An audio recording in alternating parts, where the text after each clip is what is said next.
তো এখন আমি ওই ড্রাগন গাছটাকে আমার পটটা থেকে বের করে নিলাম। এখন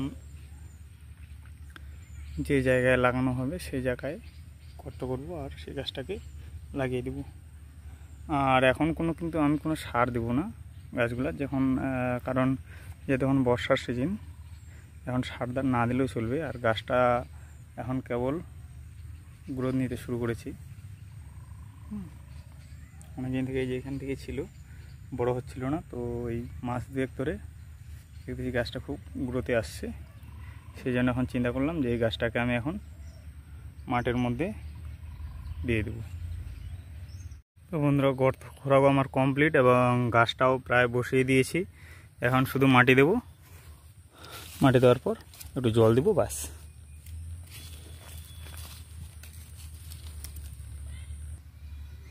তো বন্ধুরা, এখন প্রায় মাটি দিয়ে লাগানো কমপ্লিট। আর এখন এই যে দেখতে পাচ্ছি আমি জলের ড্রাম নিয়ে আসছি, জল দেব।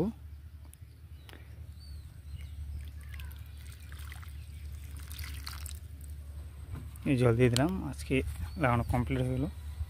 পরবর্তীতে এই গাছগুলোর আমি আপডেট দিয়ে থাকবো আপনাদেরকে।